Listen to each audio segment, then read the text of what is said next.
ಕೊಗ್ಗೇನವರ ಕುಲದೈವ ಗ್ರಾಮದ ಆರಾಧ್ಯ ದೈವ ಶ್ರೀ ರಂಗನಾಥ ಸ್ವಾಮಿಯ ವಾರ್ಷಿಕ ಜಾತ್ರಾ ಮಹೋತ್ಸವ ಹಾಗೂ ಜರತಿ ಉತ್ಸವ ವಿಜೃಂಭಣೆಯಿಂದ ನಡೆಯಿತು.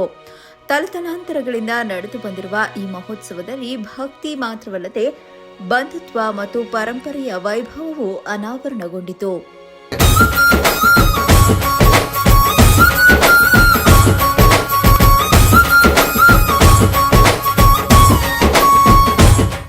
ಮಧುಗಿರಿ ತಾಲೂಕಿನ ಕಾರ್ಪಿನಹಳ್ಳಿ ಗ್ರಾಮದಲ್ಲಿ ಶ್ರೀ ರಂಗನಾಥ ಸ್ವಾಮಿ ಜಾತ್ರಾ ಮಹೋತ್ಸವ ಸಾವಿರಾರು ಸಂಖ್ಯೆಯ ಭಕ್ತರ ಸಮ್ಮುಖದಲ್ಲಿ ಸಂಭ್ರಮದಿಂದ ಜರುಗಿತು.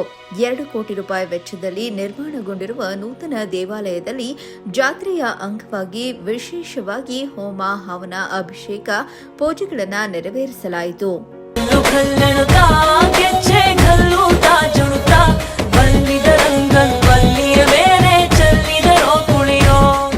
ಇನ್ನು ಬೆಳಗ್ಗೆಯಿಂದಲೇ ಸುವರ್ಣಮುಖಿ ನದಿಗೆ ತೆರಳಿದ ಭಕ್ತರು ಗಂಗಾ ಸ್ನಾನ ಮಾಡಿ ಜಲತಿ ಪೂಜೆಯಲ್ಲಿ ಪಾಲ್ಗೊಂಡು ಕುಟುಂಬದ ಸುಖ, ಶಾಂತಿ, ಆರೋಗ್ಯ ಮತ್ತು ಸಮೃದ್ಧಿಗಾಗಿ ಸ್ವಾಮಿಗೆ ವಿಶೇಷ ಪ್ರಾರ್ಥನೆ ಸಲ್ಲಿಸಿದ್ರು.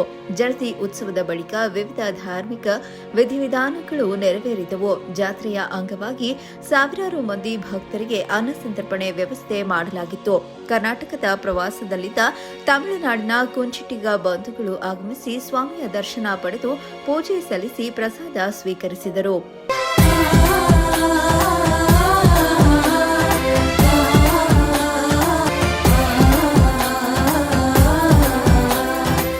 Bureau report, Prajashakti TV, Madhugiri.